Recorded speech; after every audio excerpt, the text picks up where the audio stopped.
이제 21대 국회가 시작됐습니다. 특히 야심찬 초선 의원들이 많아서 기대가 큰데요. 그래서 오늘 여야의 21대 초선 의원 두 분을 초대했고요.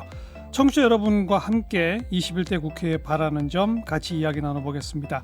청취자 여러분께서는 전화 그리고 문자로 참여해 주세요. 전화로 참여하실 분들은 지역번호 02 서울지역 전화 2654에 2601번부터 2603번까지 2654에 2601번부터 3번까지 전화 주시고요. 샵 1212로 문자 주시면 문자 의견도 제가 대신 전해드리도록 하겠습니다. 또 레인보우 앱 또 유튜브 시사잡기 정관용입니다의 댓글로도 참여해 주시길 바라고요.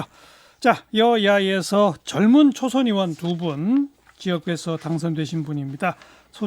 초대했어요. 먼저 더불어민주당 경기 의왕 과천 지역구에서 당선되신 이소영 의원 어서 오십시오.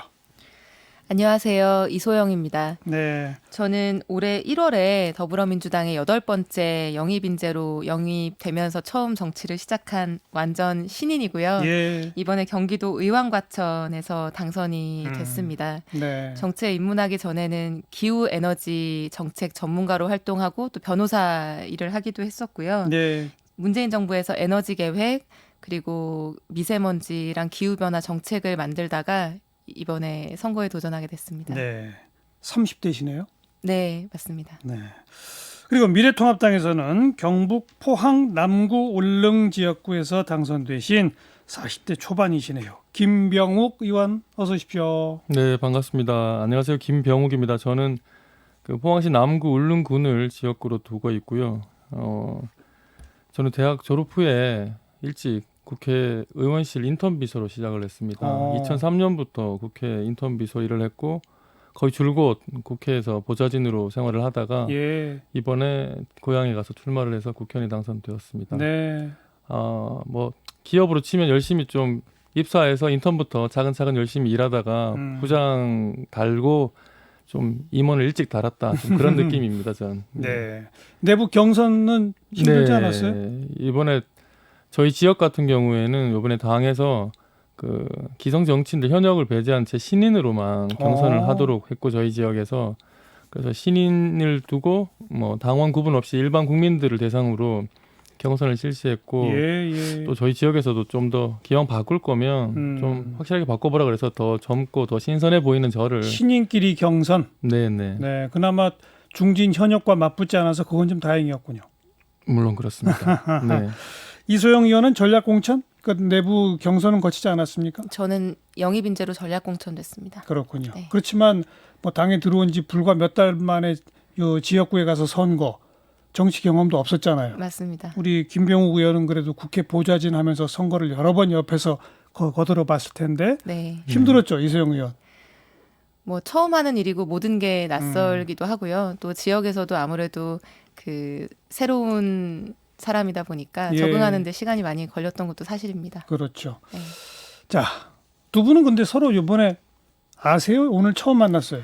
오늘 처음 뵀습니다. 국회 개원하고 나서 아직 뭐 회의가 네네. 열리거나 하지 않아서 그렇죠. 네, 인사드릴 기회가 없었습니다. 여당, 야당 자기네끼리 당선자들 연찬회 등등만 하지 네. 여야가 함께 모이는 일은 아직 한 번도 없었죠? 맞습니다. 여야 우와. 초선 의원들 연찬회가 한 번 있었는데 그때 너무 인원이 이번에 초선 의원이 150명 많죠? 가까이 되다 예, 보니까 예. 그 아마도 151명이었습니다. 네, 그렇죠. 150명. 네. 그래서 그 자리에서는 누가 누군지 사실 가나다 순으로 앉혀놓다 자리 배정을 해놨더라고요. 예, 뭐 예. 저는 김가고 우리 기욱이고 이응이어서. 이응이라 자리가 달랐던 것 같습니다. 네. 인사 좀 하세요, 두 분. 네, 안녕하세요. 반갑습니다. 네, 자주 뵙겠습니다. 인상이 네. 엄청 좋으시네요. 고맙습니다. 네. 우리 이소영 의원은 더불어민주당에서 젊은 순서로 몇 번째예요? 당선된 사람 중에. 당선인 중에 세 번째입니다. 세 번째. 네, 전용기 의원이 이제 비례대표고요. 가장 어리고 가장 젊고 그다음이 의정부에서 출마했던 오영환 의원이 두 번째. 소방수 출신. 예. 그 다음이 접니다. 그래요. 네. 김병욱 의원은 몇 번째예요? 젊은 순서로. 저희가 지역구에서는 제가 두 번째로 접는 건 확실한데 우리 비례대표까지 합쳤을 때는 그래도 한 5번째쯤 될 것 같습니다. 네. 예, 뒤에서. 어쨌든 두 분 다 두 당에서 지극히 젊은 초선 의원을 대표하지 않겠어요? 그죠? 네, 그런 셈입니다. 자, 그런 포부로 나는 21대 국회를 이렇게 본다, 이렇게 만들고 싶다. 한 말씀씩 해보시죠. 먼저 이소영 의원부터. 네. 저는 아무래도 정치에 처음 입문한 신인이다 보니까 올해 1월 이전에는 이제 국민의 시각에서 정치나 국회를 계속 이제 바라봤었는데 예. 사실 국민의 입장에서는 좀 실망의 연속이었던 것 같습니다. 그래서 여야가 극한 대결로 치달으면서 특히 20대 국회에서 좀 소모적인 정치를 벗어나지 못한 게 사실이었던 것 같고요. 저도 이번에 선거를 치르면서 이제 많은 유권자분들을 만나고 많은 얘기를 들었는데 이번 선거를 통해서 이제 보여준 결과도 그렇고 제가 이제 선거 과정에서 직접 들었던 많은 말씀들도 예. 국난 극복과 경제 회복을 중심에 두는 그런 일하는 국회의 모습을 바란다. 그리고 국민들의 삶을 변화시키는 민생을 돌보는 정치를 해줬으면 좋겠다. 이런 말씀을 많이 들었거든요. 예. 그래서 이제 그런 한 말씀 한 말씀 잘 새기고 국회의원의 본연의 업무에 충실하는 데 역점을 두고 의정 활동을 열심히 해보고 싶습니다. 국난 극복, 경제 회복, 민생 챙기는 그런 네. 일. 네. 네. 김병욱 의원은. 제가 앞서 말씀드린 대로 저는 좀 일찍 국회라는 곳을 이제 직장으로 경험해봤죠. 예. 제 직장이 이제 국회였는데 그 16대 말부터 제가 국회에 있었습니다. 그 중간에 뭐 몇 년 다른 곳에 가서 일한 적도 있지만 그래도 16대부터 16, 17, 18, 19, 20대 국회를 거의 이제 안에서 네. 어떻게 보면 이제 내부자의 일원으로서 이제 지켜봤는데 당연히 국민적인 눈높이에서는 절대로 이제 국회의원들 그 해당 국회가 뭐 늘 4년마다 최악의 국회라는 오명을 뭐 받았고 또 충분히 그 최악의 국회라는 그 말에 합당한 근거도 또 있기도 했습니다. 근데 한편으로는 또 그렇게 될 수밖에 없는 구조적인 문제도 요인도 충분히 있다고 생각을 하고요. 그런 구조적인 문제를 해결하지 않고 또 우리 21대 국회가 개인의 선한 국회의원 개개인의 선한 의지나 선언만으로 또 이런 최악의 국회라는 오명을 받지 않고 뭔가 또 나아졌다거나 생산적으로 바뀌었다거나 이런 좀 긍정적인 평가를 하는데 받을 수 있을까? 전 거기 좀 회의적인 구조적 거고요. 문제의 핵심이 뭐죠? 국회의원이 지역 주민이든 아무튼 국민의 그 대표로서 예, 각각의 입법기관으로서 이제 그렇죠. 국회에서 일을 하도록 국민을 대신해서 대표해서 일을 하도록 만들어 놓은 곳인데 그게 이제 의회 정치인데 근데 우리 국회는 국회의원 입법기관이 국회의원 개개인이 이제 자기 양심과 소신에 따라서 일을 하기보다는 그 자신을 공천해준 그 당에 거의 종속된 신분이 예. 크기 때문에 정당 정치가 사실 의회 정치를 압도하고 있고 예. 짓누르고 있어서 예. 개개인의 양식이나 소신에 따라서 이제 어떤 활동을 하기보다는 자기 당의 이해나 그 뭐 선거가 있으면 그 선거를 위해서 좀 그 선거에 필요한 자기 당의 그 논리에 충실할 수밖에 없고 예. 그러다 예. 보니까 이 선거를 위해서는 상대를 무조건 좀 깎아내려야 되고 자, 이 첫 발언부터 김병욱 의원이 아주 핵심적 문제를 건드리고 있는데 그럼 김병욱 의원은 당론과 소신이 어긋날 때 소신대로 할 겁니까? 그걸 지금 저도 늘 그렇다고는 뭐 장담은 못하겠지만 예. 그래서 그 지금 당론과 개인 소신 간의 이런 차이보다는 이런 구조를 조금 국회의원을 좀 자유롭게 해줘야 그 국민들의 의사를 좀 대변할 수 있는 좀 기회가 더 많아진다고 생각을 하고 이소영 의원은 어떻게 생각해요? 특히 지금 더불어민주당은 금태섭 전 의원 경고 징계 때문에 시끌어하기도 한데 잘했다고 생각해요? 문제가 있다고 생각해요? 저는 뭐 개인의 소신을 앞세울 것이냐 당론에 따를 것이냐 하는 것은 굉장히 이제 사안별로 봐야 되는 문제라고 생각을 하고요. 그 어떤 경우에는 정당에 소속된 이제 한 일원으로서 이제 큰 당론에 따라야 되는 경우도 있고 어떤 경우에는 그 소신을 반드시 지키고 관철하고 이제 피력해야 되는 경우들이 있다라고 생각하고요. 그래서 일률적으로 얘기하기는 어려운 부분인데 전반적으로는 사실 이제 김병욱 의원님께서 말씀해주신 정당 정치가 이제 의회 정치를 좀 압도하면서 이제 국회의원들 개개인이 어떤 정당의 일원으로서만 네. 이제 기능하고 역할을 하는 부분들이 큰 정치의 문제였다는 점은 저도 평소에 좀 고민하고 공감해 오던 그걸 좀 부분입니다. 제도적으로 어떻게 개혁할 방안이 있나요? 지금 저희 미래통합당이 사실 이번 선거에 좀 크게 망했다고 볼 수 예, 있는데 예. 좀 이 상황 여야 이 지금 의석수 구를 좀 비견할 수 있는 게 18대 국회 그때는 이제 범여권 범보수 진영의 의석이 거의 200석이었고 예. 지금 범여권 좀 진보 진영의 의석이 또 그 정도 되는 상황인데 그렇게 의석수가 뭐 2대1 정도 이렇게 차이가 났지만 결국은 큰 줄기는 영호남 지역주의 양대 예, 정당 예. 그 뭐 언론에서도 뭐 적대적 공생 관계라고도 표현하기도 하는데 예. 이런 구조가 깨지지 않고는 국회가 여당이 야당이 뭐 150대 150이 되든 뭐 100대 200이 되든 죽기 살기로 치킨 게임을 할 수밖에 없는 상황이고 그 구조 안에서 또 대통령 선거를 해야 되고 자기 당 지지자들이 뽑은 대통령을 당선시키기 위해서 무조건 뭐 모든 상대방이 하는 건 모든 건 부정하고 비판하는 그럼 그 그런 지역구도까지 극복할 수 있는 방안이 있어요?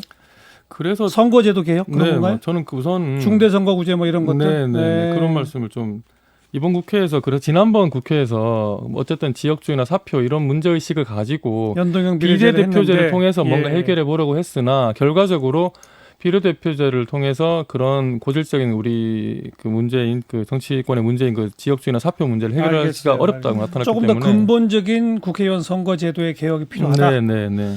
이소영 의원도 동의하세요? 그런데 이거 정말 어려운 과제거든요. 그러니까 선거에서의 정당의 영향력을 이제 조금 완화하는 측면을 포함해서 이제 지역주의 완화라고 하는 거는 굉장히 이제 중요한 부분이고 말씀하신 이제 국회의원 개개인들이 정당의 공천이나 이런 것들을 조금은 이제 덜 신경 쓰면서 이제 자유롭게 본인의 정치를 펼칠 수 있는 데에 있어서 말씀하신 부분도 중요하고요. 예. 또 이 그 정당 정치의 어떤 그 강화가 낳는 이런 폐해들을 좀 해결하는 여러 가지 이제 다양한 방법들이 있을 텐데 이게 의회 안에서 이제 일하는 국회를 만드는 이제 관점에서는 좀 지금 교섭단체 이제 주로는 거대 양당의 예. 원내대표 중심으로 모든 회의가 이루어지고 의사결정이 이루어지고 법안의 처리 순서가 결정되고 하는 부분들이 좀 개혁돼야 되는 부분도 있는 것 같습니다.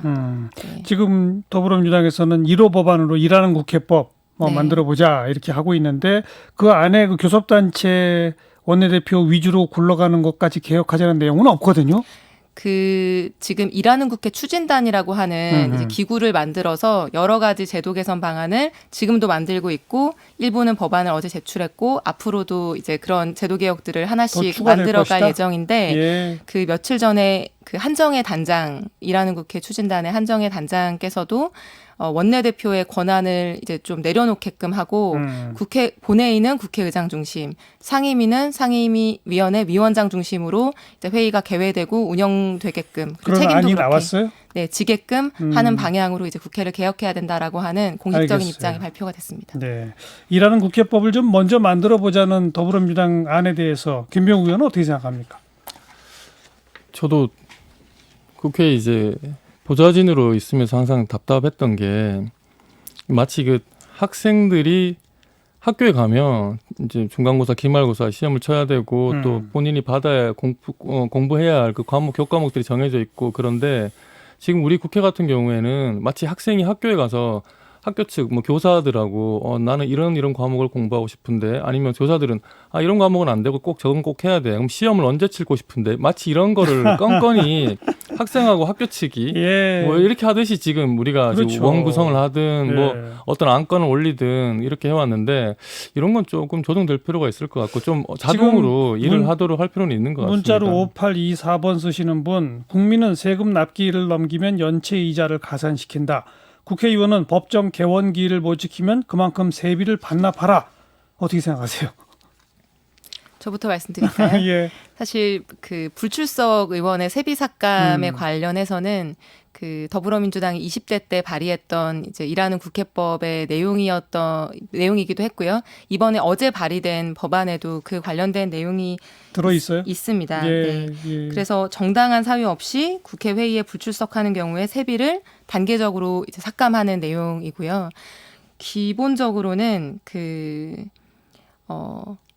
국회의원의 본연의 기능과 역할에 충실하지 않는 경우에도 꼬박꼬박 세비를 받아가는 거에 대해서 국민들이 화내고 있죠. 네, 네. 동의할 수 없다고 생각을 합니다. 그러니까 뭐 세비 삭감은 어찌 보면 좀 부차적이고 네. 지금 김병우 의원이 얘기한 것처럼 정해진 날짜에는 정해진 일을 할 수밖에 없도록 하는 그런 구조, 네. 그런 문화 네. 이걸 만들어내는 게 가장 핵심일 것 같아요. 그래서 그게 이제 지난번에 민주당 20대 국회에서 통과시킨 그 일하는 국회법이 사실은 강제력이 없습니다. 그러니까요. 공고 조항이라서 예.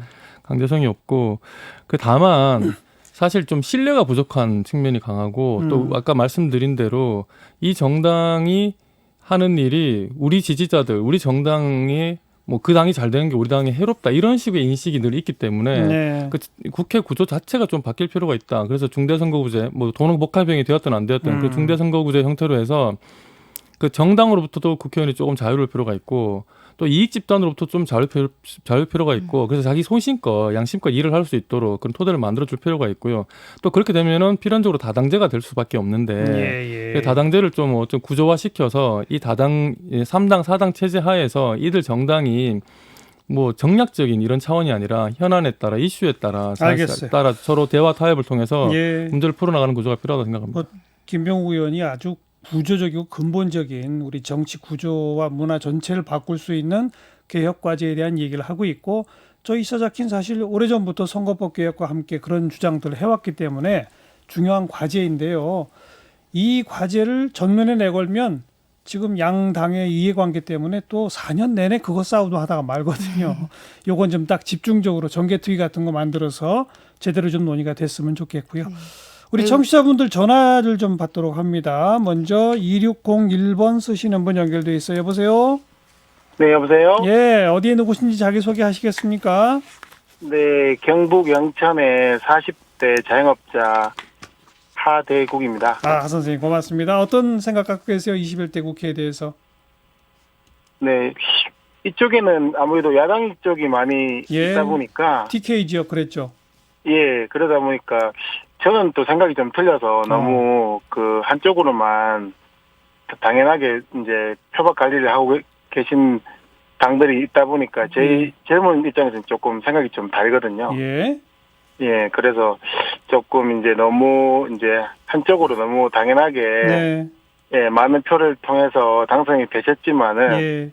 예, 반대로 또 많이 또 갈구하는 바도 많다고 생각해 주셨으면 좋겠고요. 그러니까 미래통합당 의원들 경북 네네. 지역은 무조건 찍어준다고 이제 앞으로 생각하지 말아라. 네, 그렇게 그럼 좀 미래통합당 의원들이 어떻게 변했으면 좋겠나요? 조금 더 이제 일단 젊은이들 생각을 좀 더 대변해 주시고 조금 더 이제 그 밀착행위고 또 포항에도 여러 가지 좀 이렇게 환경 문제들 때문에 문제들이 있는데 예. 조금 등한시하는 부분이 좀 있는 것 같고 얼마 전에도 뭐 이렇게 대책위에서 저는 타지역입니다만은 예. 뉴스를 통해서 봤는데 적극적인 면이 좀 없는 점이 조금 보였습니다. 젊은층 네. 생각을 대변해달라. 환경 문제 같은 것도 꼭 좀 대변해달라. 이 말씀이네요. 네, 맞습니다. 고맙습니다. 다음 2602번 연결돼 있어요. 여보세요? 여보세요? 네, 자기소개 하시겠어요? 아, 네, 안녕하세요. 저는 서울에 사는 초등학생 정세진이라고 하고요. 초등학생? 네, 초등학생이요. 몇 학년이에요? 저 6학년이요. 시사잡기 잘 들어요? 아, 네, 시사잡기 애청자예요. 매일 듣습니까? 거의 매일이요. 아, 고맙습니다. 네. 어떤 21대 국회에 대해서 어떤 생각 갖고 있어요? 21대 국회는요. 네, 말씀하세요. 이전 20대 국회에서는요. 예. 그 국회의원들끼리 싸움이 좀 많았던 걸로 기억하거든요. 맞아요. 그러니까 예. 21대에서는요. 예. 그런 싸움 없이 제대로 해줄 수 있으면 좋겠어요. 싸우지 말는 국회를 만들어 달라. 네, 싸우지 말고 법안 어떻게- 처리 잘하고. 어떻게 하면 국회가 좀 안 싸울 수 있을까요? 제 생각에는요. 예. 국회의원들끼리 그건 모르겠어요. 알겠어요. 혹시 나중에 커서 정치나 국회의원 해볼 생각 있어요? 저 아나운서 지망생이에요. 그렇군요. 그래 시사 문제에 관심이 많군요. 그래서 예 고마워요. 네, 서울에서 초등학교 6학년 학생의 전화 받아봤고요. 2604번 여보세요. 여보세요? 네, 자기소개 하시겠어요? 안녕하세요. 부산의 박봉식이라고 합니다. 네, 21대 국회 뭘 바라시나요? 제발 이번에는 네, 좀 식물국회라든가 동물국회 하지 말고 예, 또 국회 권한을 좀 대폭 좀 줄이는데도 노력을 좀 해줬으면 좋겠어요. 국회 권한을 줄여요? 너무 그 국회의원들의 그 고난이 너무 많잖아요. 뭐 쉽게 말해서 KTX라든가 그런 혜택이라든가. 아, 특혜. 네, 특혜니까. 예. 예. 그런 특혜를 좀 대폭 좀 줄였으면 좋겠어요. 예. 서민들은 어렵게 사는데 예. 자기들은 누릴 거 다 누려가면서 일도 안 하고 예. 좀 그렇거든요. 알겠어요. 국회의원의 특혜 좀 내려놓고 그다음에 식물국회, 동물국회 이런 거 말고 일하는 국회 만들어 달라 이 말씀이네요. 네. 예, 고맙습니다. 문자로 네. 4892번께서 이 국회의원의 특권 가운데 하나죠. 불체포 면책 특권에 대해서 질문하셨어요. 저번에 미래한국당에서 통합당으로 합당하면서 그때 그 의원님들이 불체포 면책 특권 뒤에 숨지 않겠다 이런 말을 했습니다. 이 초선 의원님들 같은 생각인가요? 통합당 의원은 어떻게 생각하세요? 저도 언제부터인지 모르겠습니다만 실질적으로 거의 사문화되어 있다고 최근에 이 권한을 거의 행사한 적이 없는 걸로 알고 있는데 앞으로도 그런 정신은 계속 이어져야 될 것 같고 아예 제도적으로 없애는 것까지도 한번 검토해볼 필요도 있다고 생각합니다. 네, 어떻게 생각하세요? 이소영 의원은? 이게 국회의원의 불체포와 면책 특권이 이제 헌법에 규정돼 헌법 있는 규정 사항이에요. 예, 특권인데 이게 나중에 추후에 개헌이 논의된다라고 하면 저는 완전히 그러니까 이 불체포나 면책 특권을 이제 규정한 이유도 있지 않습니까? 이제 그 국회의원들이 여러 가지 이제 좀 독립된 그렇죠. 그런 그 정치 활동을 할 수 있는 걸 보장해주기 위한 제도인데 이걸 이제 완전히 폐지하기는 어렵다고 생각하지만 지금 이 불체포와 면책 특권의 범위가 넓은 것도 사실입니다. 그래서 합리적으로 그 범위를 조정하는 게 필요하다. 국민들이 동의할 수 있는 수준으로 좀 재정비하는 건 필요하다고 생각합니다. 아무튼 심지어 초등학생까지 전화 주시는 분들 보면 제발 싸우지 마라. 네. 식물 동물 국회 하지 말고 일 좀 해라. 네. 특권은 내려놔라. 목소리가 똑같아요. 국민 목소리가. 그죠? 다 알고 계신 거죠, 사실. 저도 선거 때 엄청나게 많이 들었습니다. 네. 그러니까 다들 그리고 처음 국회의원 시작할 때는 그렇게 하겠습니다라고 하는데 왜 안 될까요? 되게끔 만들 수 있겠어요? 어떻게 보세요? 저는 김병우 의원님께서 초반에 말씀하신 부분이 마음에 많이 와닿았었는데 이제 국회의원이 국회의원의 선의에 기대거나 21대 때 당선된 사람들은 조금 더 낫겠지 이렇게 생각하기에는 국민들 실망이 너무 크셨기 때문에 저는 이거를 제도화시켜서 네, 어떤 인센티브와 불이익을 설계하고 그래서 국회의원들이 어느 정도는 이제 규제를 받고 조금 강제성을 가지고 회의에 참여하고 할 수 있도록 하는 그런 좀 제도 정비가 필요하다 생각합니다. 김병우 의원도. 네, 지금 아까 세비 같은 말씀하셨는데 우선 저희 당에서는 미래통합당에서는 우선 지금 21대 국회의원들이 그 세비의 30%를 저희가 기부하기로 그렇게 좀 그래서 국민들의 고통을 좀 분담한다는 그런 말씀을 드린 바 있고요. 싸우지 않는 국회를 위해서는 진짜 서로에 대한 신뢰가 또 필요할 것 같고 맞아요. 제도화도 필요하고 또 만약에 그런 제도가 갖춰지기 전에는 좀 사실은 더 큰 집에서 여당에서 좀 대승적으로 전국을 이끌어가려는 노력이 좀 자세가 필요하다고 생각합니다. 알겠습니다. 이소영 의원은 상임위 어디를 지망하고 있나요? 저는 그 기후 에너지 쪽 분야이기 때문에 산자위를 지망했습니다. 김병우 의원은 저는 상임위. 희망은 저도 지금 어린 애들을 키우고 있어서 더 그런 것도 있고 교육 쪽에 근데 이제 원하는 상임위에 갈 수 있을지도 아직 모르는 거죠. 네, 알 수 없습니다. 알겠습니다.